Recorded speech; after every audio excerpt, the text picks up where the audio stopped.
Hi, Dr. Waggle here. This is a video showing that time spent with the patient is not equivalent to time spent on the patient. Enjoy. Okay, so here we have an itemized bill, and we don't usually give itemized bills to people because this actually took an hour in itself to write, but we can because we do record everything. So at the top is number one, and so we're just going to go through each item as it pertains to this patient in particular. So this patient in particular spent 90 minutes with Dr. Driscoll.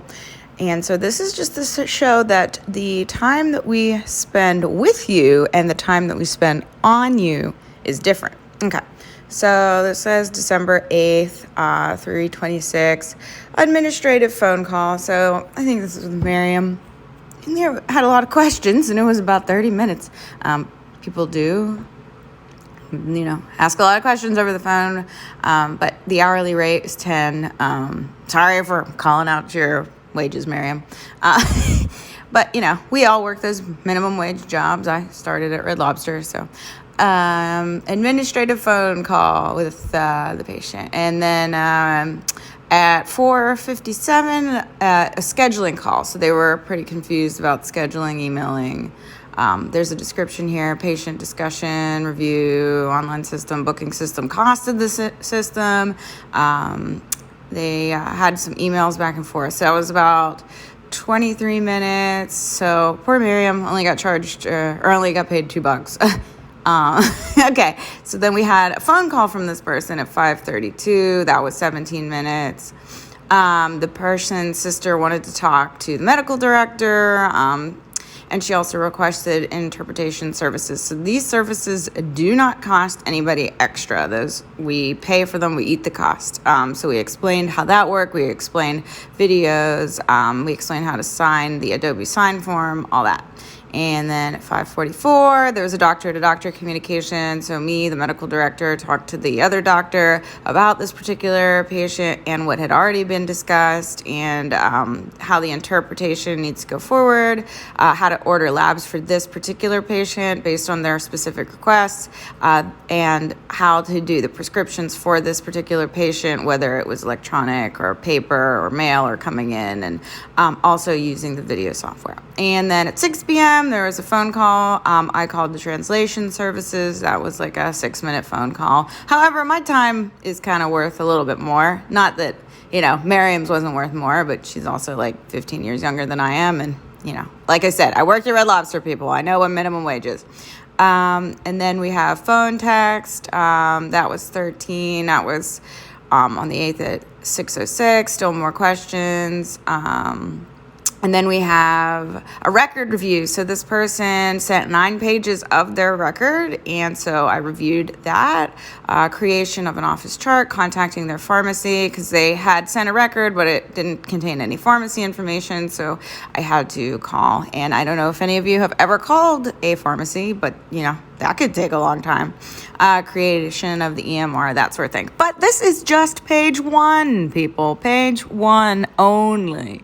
All right, and here we have the second page. Now, remember, this is a patient that we saw one time, and that was initial assessment of Dr. Driscoll. She spent 90 minutes. Okay, so this is the second page. There's a level 3 phone text, and that's just like internal coding it takes into various factors, like who was doing the communicating or the work related, and like the level of urgency. The coding, you don't need to know about the coding. Anyway, so 3, phone text, explain where everything can be answered. So there were different things. This is complicated by an interpreter, but again, we don't charge people for an interpreter. This is just the service that we eat the cost of. And then that was about 5 minutes, 30 seconds. And then a doctor-to-doctor communication, because every time one of the doctors does something, they want the other doctors to know. And that was 20 minutes. And then there was other people. They're like administrative people. I don't know if they want me saying their names on, one of these YouTube videos or whatever.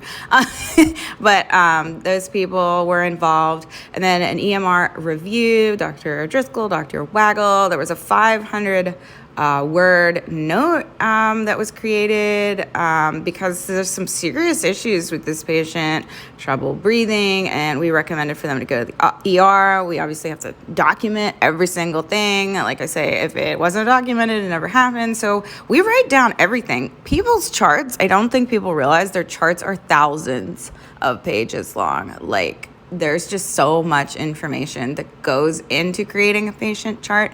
And whenever you go and ask for your records, that they give you this very superficial, like, generic boilerplate handout that's like, you were seen by your doctor today for a sore throat. Like, there's way more than what going on. So lots of details, lots of time spent. Then we have a phone call that was 18 minutes. We already explained that the link isn't going to be sent out until a certain time, and they were 10 minutes early, so they called and spent 18 minutes asking for a link, and we explained that it was not time to get the link yet, and then we had to call 3 other people. The patient then at that point didn't connect, so they were like jumping the gun. They wanted it early, and then when we told them what time it was going to happen, they weren't there, so then we had to wait. So that was 18 minutes. And then here is the 90 minutes that was actually spent doctor with the patient. So this is the only thing that people really a lot of the time think is happening, and it's just the 5% of the stuff that I've talked about so far. So the actual patient encounter here, the 90 minutes, that's recorded right there.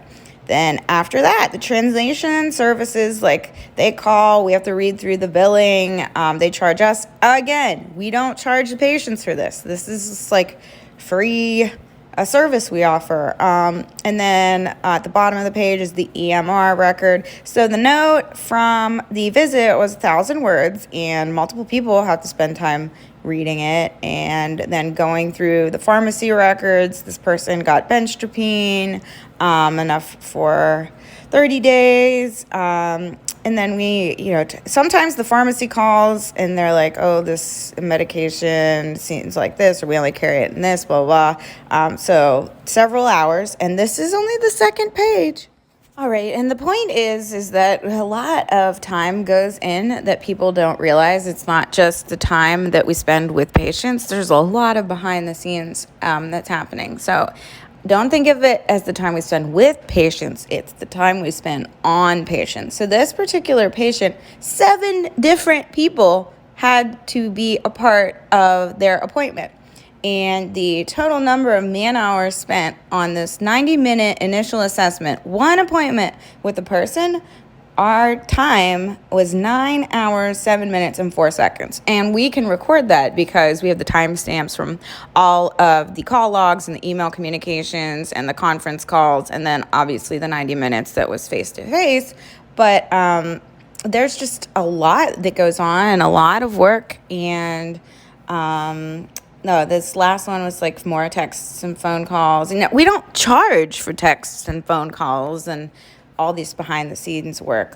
That's complimentary, as is the translator and everything else. So I hope that you understand a little bit more about the behind the scenes. It's not just oh my goodness, I paid this much to talk to my doctor for an hour. It's well, your doctor probably spent an hour making a note, calling the pharmacy, sending in prescriptions. Assistants have to spend time on the phone. This person's initial assessment took staff 9 hours, 7 minutes, and 4 seconds to make everything happen. So hope you found this enlightening and hopefully a little bit entertaining. Thank you.